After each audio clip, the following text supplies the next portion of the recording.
Hello everyone and welcome to Faerie, Fable, Librarians. I'm Simona. And I'm Katie. And today we're going to be talking about the 2021 animated film Belle. So Belle is a science fiction or science fantasy film written and directed by Mamoru Hosoda and produced by Studio Chizu. And it was licensed by G-Kids for North America, and Belle was released on January 14th, 2022. So Katie and I are going to be discussing this film because it is a retelling of the Beauty and the Beast story to a certain extent. Would you say that it's a tale as old as time? It is a tale as old as time. It most certainly is, Lil. Belle tells the story of Suzu Naito, a teenage girl who is struggling to come to terms with the death of her mother. Suzu lives with her father, but her relationship with him is very strained. And you learn through some flashbacks that her mother passed away saving the life of a young girl who was on the other side of this fast-flowing river. It was definitely a flash flood. Yeah, and she drowned, saving the life of another little girl. So Suzu has never really learned to cope with the passing. In many respects, she feels anger towards her mother because she can't understand why her mother would prioritize the life of another little girl over hers. It was mostly like she couldn't understand why her mom would go ahead and risk her life for a stranger. So Suzu loves to sing, but ever since the passing of her mom, she is unable to. So one of her good friends suggests that she joins this metaverse known as You. Which I just have to say, I love her friend. I think her friend is great. I think she's like one of those really great side characters that really just makes the flow of the movie go really smooth. Yeah, she's a very supportive friend, and for her, this is a means of allowing Suzu to break out of her shell, to sort of put herself out there, because she has very much become a shadow of her former self. Yeah. She's not involved in any activities. She just goes through life, school, home, school, home. She doesn't really do anything. She doesn't really interact with her father. It's very heartbreaking. It's like she closed herself off from opening herself up to anybody, including her father. And I feel like the reason why she does that is to protect herself. Definitely. Yeah, so I don't necessarily think that her relationship with her father is strained. I feel like he is also very supportive of whatever Suzu does. Maybe strained was a wrong word.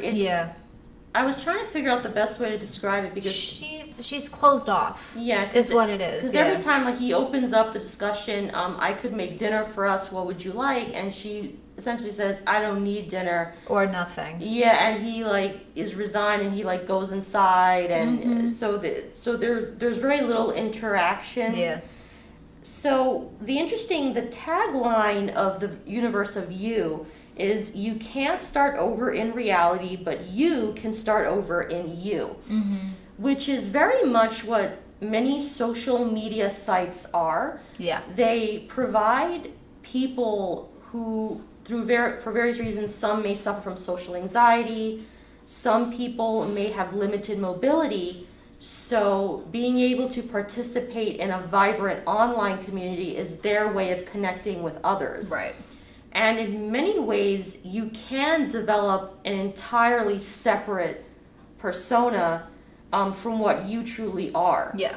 And that is what You allows you to do. Everyone is able to create this avatar because You syncs with your biochemistry. It's like your biometrics. Yeah. So your You avatar is not separate from you as a person. You are this avatar. You can feel what this avatar feels. You can, move the avatar the way you want to move. I mean, it's completely and utterly you. that could be what appears on the screen. It's you. I was also curious about the level of technology because, as far as I'm aware, I mean, I know we do have augmented reality, which can make you feel as if you're in a place, but I don't think No. we have yet technology No, similar this- to what's in the film. No, this is strictly fantasy based, I would say, and what I would say is like I feel like the internet world of you is the enchanted world of the Beauty and the Beast theme, since this is based on Beauty and the Beast, and everyone who's there is like an enchanted. Is part of the enchantment, you know? It's like, I did not even look at it in that way. That's an interesting take because I remember when I was reading about this, and if anyone in the comments correct me if I'm mistaken in this, that the writer and director, he was influenced by Beauty and the Beast. That much is obvious. But I thought he also said Phantom of the Opera. Although I couldn't really, well, maybe the scene when she has her concert could be like when Christine is, well, not Christine, when... No, you're right, Christine. Yeah. Okay, but I'm talking about when the chandelier falls. That's when the other soprano is singing, right? And he says he makes the chandelier. That's later in the play or in the movie, depending upon what you're going for. No, that doesn't happen until towards the end of the play. Yeah. Right. I thought maybe his the Beast character in this film disrupting her first or one of her concerts was sort of supposed to be an allusion to that, but I could be wrong. Yeah. I mean, it could very well have been. I didn't realize that the writer, you said the writer was influenced. Yeah. I mean, now that you mentioned it, there are elements of Phantom of the Opera, but I think as far as Belle just singing, but then it's like also I get flashes of Disney's animated movie Beauty and the Beast because Belle sings in the streets and just, like breaks out into song, so it's like I can kind of sort of see the Phantom of the Opera influences, but I mostly see Beauty and the Beast. So there's a lot in there. Like I said, I recall I could be wrong about the Phantom of the Opera reference. But so Suzu creates her avatar, whom she names Belle, but not Belle in the French sense of the word for beauty, but Belle as in the bell that you like tinkle, because in Japanese, that's what her name means. It means bell. Yep. So she creates this beautiful avatar, whom she kind of models after a very popular girl in school. I thought the AI in You creates the avatar. I don't think what You does is like it syncs with your biometrics and then shows what you look like inside, like with what your inner strength is what is then presented. Okay, I see. As the avatar. So what I'm confusing is when Susu sees her avatar, she cannot believe that would be her because she doesn't see herself as beautiful. Thank you. Yes. So that's what I was confusing. So she enters the world of You, and it's very overwhelming. There are all these other avatars because You is a metaverse that's accessed globally. There are even very popular like musicians, athletes that use this metaverse. Yeah. So when she first comes in, she's already bombarded by, who's this? Who's she? I don't like her freckles. So she doesn't immediately get that welcoming, like that welcome, which makes sense because the online communities can be very welcoming, but they can also be very harsh, disruptive. And they could ostracize a person pretty quickly. Yeah. And what I liked too is that there's a famous singer within this metaverse that Belle kind of eventually removes her crown. Yeah, and it reminded me of how Vocaloids are quite popular. So Vocaloids, and Amanda could probably explain this better than I can, but they are these computer-generated figures, and there's a musician behind who makes the voice, makes the music. But there's a particular Vocaloid that is so popular, she even has her own concerts that people attend. Oh, interesting. Okay. And there also are these computer-generated groups. Like Amanda mentioned when we were having our conversation, the Caffeinated Librarians, about the movie Arcane, or the animated series Arcane. She mentioned how, I think the company that produced the music, I'm starting to sort of forget what how she introduced this. But anyway, there is this group that is formed, two, I think, real people, and then 2 or 3 individuals are completely computer generated. Oh, okay. And they performed live at this concert. I think I remember this conversation. Yeah. Okay. So, and I know that I think South Korea also produced another group that is completely computer generated individuals. They're not even real, but they look so real. So it kind of makes you think where the future lies in terms of even groups. Yeah. Although I'm of the opinion that people still appreciate that human connection to stars. Absolutely. But it is something that is a reality that is being thought of. So the idea of popular personalities online that create these songs, there's like that karaoke scene when they're dancing. Yeah. It's not far-fetched. No. But Belle eventually finds that she can sing, and it's singing in the U universe helps her to sort of, it doesn't completely get her out of her shell, because in the real world she still is very much kind Closed of off. isolated, Yeah. closed off, although it slowly starts to change once the figure of the Beast Right. enters her life within the world of you. Right. And the Beast is this character that's like the scourge of you. Yeah. And You get your Gaston character who wants to reveal who the Exactly. Beast actually is. I once they finally find the castle, I instantly get Disney's Beauty and the Beast vibe, especially when Belle finally gets into the wing of the castle that he doesn't want her to get into. Yeah. It's almost like the West, like when Belle from the Disney animated movie, goes into the West Wing and the Beast flips out on her and she runs away. I mean, shot for shot. It definitely was. And I was going to call him. His name is Justin. I don't know why I thought his name was Jason. I'm getting confused with Stranger Things.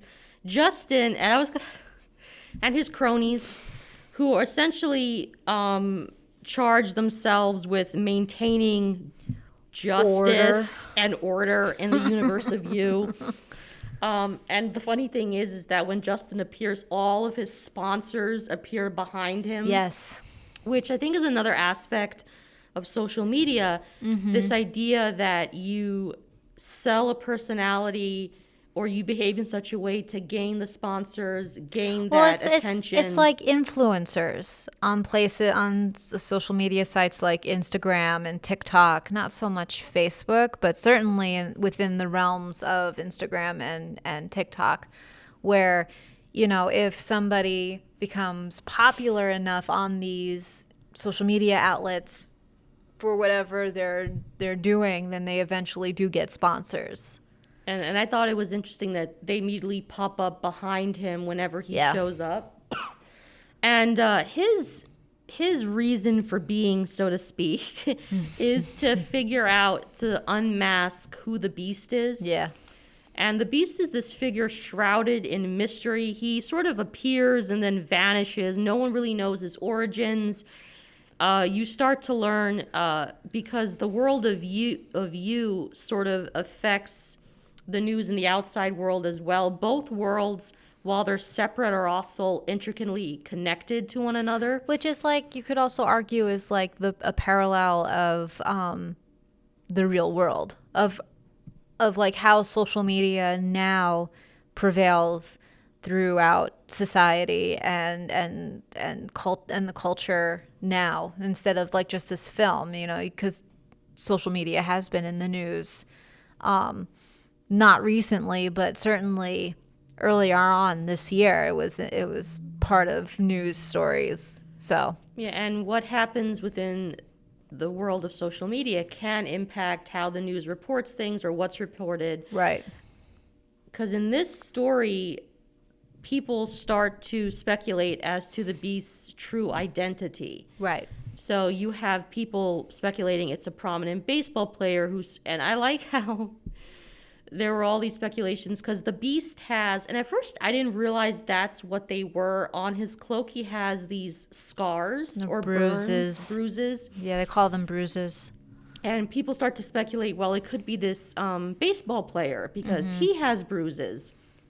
Or this artist who has tattoos like the bruises the Beast has on his back. So and sort of the seedier elements of the stories, like, well, supposedly he killed his girlfriend, or supposedly, and how they have to come online saying this is not true. So it was very interesting how the film dealt with these issues. How because, the social media frenzy that ensues, and it shows too that no one really has anonymity on social media. That even though people think they do, they don't really, and not unless they don't show their faces when they put out certain content. I think that's the only real way of having anonymity, but it's fairly non-existent on social media. And there are YouTubers, I've seen videos where you never see the YouTuber's face. Like there are a few YouTubers that use avatars throughout their videos, and they're very private when it comes to many details about their lives. And there are people where you know everything about their life. Right. Because it depends on comfort level.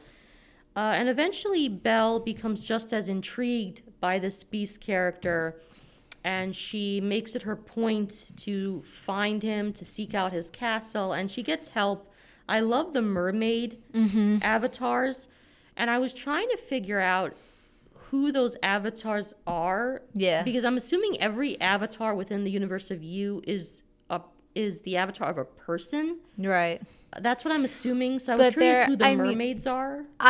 Because they do say in the movie that the voices are like what control the universe of you. Like they are like I think, for lack of a better term, the security of the world of you. So I don't think that they are avatars per se. I think that they are like the voices of the world. Okay. That's my only speculation. If you viewers think you know what these AI avatars, what have you, please let us know in the comments. Because they're the ones that help her locate the Beast Castle. And Belle, and this is when, as I was watching it, I was reminded scene by scene of the classic Disney animated Belle. When she walks into the castle, she introduces herself, she receives no response. Yep. There's a grand staircase, she walks up. Instead of Lumiere and Cogsworth, it's the mermaids are the ones that lead her. She finds the Rose Garden, which is an allusion to the original fairy tale, where Belle's father is sort of lured or drawn to this castle because he sees roses. I wouldn't say that he was lured. Not lured, but he's drawn to it because he promises Belle a rose, and there are these beautiful roses. In the original fairy tale, I believe he's caught in a storm and is seeking shelter, and he stumbles upon the castle, and he stays at the castle, I think, for a night, and then as he's leaving, he sees the rose garden. He plucks a rose, is accused of stealing the rose from the Beast, and is then subsequently jailed, thrown into the dungeon, and that's how Belle gets to the castle. Yeah. Anyway, I digress. No, so I kind of saw the Rose Garden as an allusion to that, and eventually you start to realize that elements of the castle are shadows or illusions to actual things within the Beast's life or the person behind that avatar. Yeah. Belle sees the Beast, she sees his burns, but he gets really angry, accuses her of trespassing, and he drives her away, not permanently, because this only ignites her desire to connect with the Beast, whom everyone shuns, everyone assumes is up to no good. Yeah. She has this desperate desire to see beyond the facade that he's created, and figure out who he really is, both in the universe of you and in real life. Right. And things really take a turn for the worse when Justin and his super cronies manage to locate the castle, similar to the original fairy tale. The mob song was playing in my head during that entire scene. If I'm sure many of you will be familiar with the Disney film when Gaston rallies the rest of the town because he's stoking their fears and their insecurity. Yep. And they march toward the castle. The same thing happens. Justin and his Justice League cronies Cohorts march to the castle. They start destroying everything. They burn it down completely. They don't manage to get the beast. And I don't think he is revealed at that point. He's not revealed at all. Okay. It's only until Zuzu meets her friend in the old elementary school, and they're trying to search for the beast because of what's going on in you. This is after they succeed in burning down the castle, and she hears humming, and they sort through all these videos and they find the younger brother of the beast. This is a spoiler. This is a huge spoiler because it's a major plot twist in the movie. So if you haven't warned. seen it, turn off your video now and watch Belle before you hear anymore. But he's humming, and what he's humming is the love song that Belle sings for the beast in that whole like dancing sequence, which is, I don't want to say shot. It's not really shot for the dancing. The ball that Belle and the Beast have in the Disney animated movie, but it is very similar.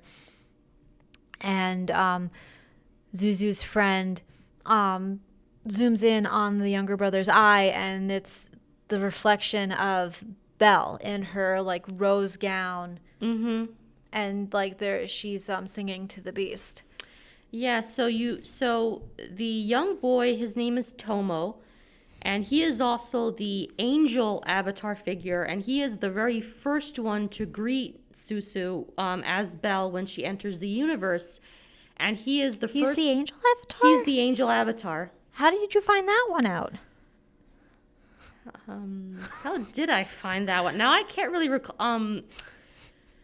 Because I didn't get that at all. I didn't pick that out. I know that it is revealed. That's how I knew. I honestly cannot recall. It was How revealed? Yes. And if anyone recalls, leave it in the comments. He is that angel figure, he's not in that illustration, but he's the figure. He's the translucent one with the little crown, and his heart is on display. Yeah, I know. And he goes to Susan. He goes, you are so beautiful. He's the very first one to actually approach her, and the first one to treat her with kindness. Yeah. And he's also, I think, one of the ones that I think gives her the hints about the beast. And I believe he may also assist her in finding the castle. Yeah, he does. And I think that's also how Susu puts it together about who he is. And what you learn is that Tomo and his brother Kai, we'll say Kai, are being severely abused by their father. And it's actually recorded for the world to see. Yeah. And Kay created this beast persona, part as a way, I'm sure, to deal with his aggression and his anger, but another way to give hope to his younger brother. Because the beast, you find out through various like media outlets, is a hero to many. And you actually find out that Tomo was one of the boys that was interviewed talking about the beast, which is, I think, also how Susu puts it together about who Tomo is within the universe of you. Yeah. Also, she recalls the video that the two boys had done with their father about losing their mother and taking everything like day by day. That's, I think, really like the eureka moment, that aha moment kind of a thing.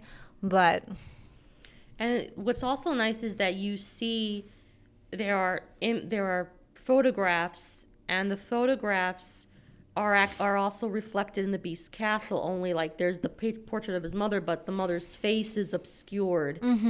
The roses, I think, are actual flowers or paintings of flowers. So she starts also to piece together these various elements which are present in the Beast's castle. And so Suzu and her friend Hiroka and their other classmates, along with these older women that are part of her choir, make it their effort to sort of locate the two brothers, figure out where they are. And this is after pretty much Kai berates Zuzu, saying that she wants to help, but ultimately doesn't do anything to help. Like every other adult that has ever said that they would help, but nothing's ever come of it. Yeah. So she re-enters the world of you and essentially makes Justin reveal her. Mm-hmm. And for the first time, I think in many years, she's able to sing as herself and not as Belle. And it's a very important moment for her because it's through Belle that she's been able to sort of overcome her anxieties of singing. Yeah. And she realizes that in order to convince Kai that she truly means to help him, she must appear as herself. And also her classmate and crush also tells her, you need to go in as you. Yeah. Throw away the persona of Belle and come as you truly are. Yeah. Because it is only that way that you will truly convince him that you want to help. And it's a very beautiful moment in the anime. I was in tears. Once she's revealed and she starts singing, and slowly all of the other avatars start singing with her. Mm-hmm. And even when she loses her voice through emotion, they continue to sing and they're encouraging her to continue. Mm-hmm. And Kai and Tomo see this and they realize she really wants to help. Yeah. So Kai attempts to contact her, but the father storms in and breaks off the communication. Yeah. Which it's not good. No, it's a very terrifying moment. And that ups their desperation. And I'm going to call him Kayak Boy because I really don't remember what his character's name is. You don't have it written down there? No, I don't. Simona. I know, I'm sorry. Here, hold on. Maybe I can... Yeah, and when you get it, I'll... So he's the young boy that has started the kayak club where he's the sole member. He's also the one that has the crush on the popular girl who's part of the band. And he doesn't have a crush on her. She has a crush on him, and everyone thought that it was Zuzu's childhood friend that she had a crush on. But I thought no. Well, either way, the girl confesses they like each other. They have a very cute moment, funny moment at the train station together. It's great. And they zoom in on the window of the bedroom of the two boys, and they see these prominent buildings, and Kayak Boy says, I know those buildings. I know where he is. Unfortunately, I think he's in Tokyo, which doesn't narrow it down. No, it doesn't Tokyo is narrow a it down huge at all. city. So she's essentially like running around all over the place trying to like see the buildings and get a feel for where he might be. As fate would have it, the two brothers are running out of their apartment. They meet up. They have this very tender moment. So it's Shota. Shota is Kayak Boy. So thank you, Shota, for recognizing those buildings and saving the day. Oh no, I think that's the actor's name. It's sorry guys, it's Shinjiro. I'll call him Kayak Boy. I like that better. Shinjiro is the character who likes kayaking. Yeah. And then Zuzu's childhood friend is Shinobu, who is like really supportive. He's the one that encouraged her to enter you as herself. He's her protector. Exactly. Yes. And has always been looking out for her and all that other stuff. And the popular girl is Ruka, who has a crush on Shinjiro. It's a very cute train scene, and it was funny too. It was the station. It was great. Great moment. Great. Thank you, Zuzu, for helping. Yes. Shinjiro and. Thank you. And Ruka. Yeah. So Suzu finds Kai, finds his brother. They have a beautiful moment. The father interrupts them, but I guess it's his own nagging guilt causes him to collapse and then No, I skid away. don't really think it's guilt, because people like that I believe don't have a conscience, so they wouldn't even be able to feel guilt. He's essentially trying to tear Zuzu away from Kai and the younger brother. Tomo, thank you. And she gets cut on her cheek, and you know, her hair is pulled, and then finally she just stands up and stares him down and essentially is like saying through her eyes, you know, if you want to get these boys, you're going to have to go through me to do it. And like most bullies, when they are confronted with somebody who's much stronger than themselves, they back off, they get scared, and then they run away, which is essentially what their father did, because he's a bully. And one would assume, this wasn't addressed in the film, but one would assume that child services got involved. I'm not really sure. Yeah. That part of the story is not shown, so you don't know what the ultimate resolution is in the lives of those two boys. Yeah. But Susu does return home, and there's that beautiful moment when she sees her father, and the father once again asks her, you know, what would you like for dinner? And she finally basically says, you know, yes, I would love dinner and whatever you, and that's also another turning point where she is starting to realize, I've been pushing my father away. I think also not realizing that she lost a mother, he lost a wife. Yeah. But it's a beautiful moment when you start to realize she acknowledges where she has been wrong when it comes to her father. Yeah. And that they're going to, she's reaching out and she's connecting with the father once more. Yeah. So it is a very beautiful story. The animation is gorgeous. Yes. The music is incredible. Two of my favorite songs, although all the songs are great, are Gales of Song and Lend Me Your Voice. They're beautiful songs. They're all beautiful songs, yeah. And I listened to it in the with the English dub, and the voice actors are fantastic. I haven't yet heard it in Japanese. Yeah, I want to listen to the songs in Japanese and see how different it is. But what I did find was they're very close. I think they did a good job of making sure, especially with the lead character, of finding voices that are very similar. So I think they did a really great job, and the songs are beautiful. The animation is beautiful, and this is from the same director. He wrote Summer Wars.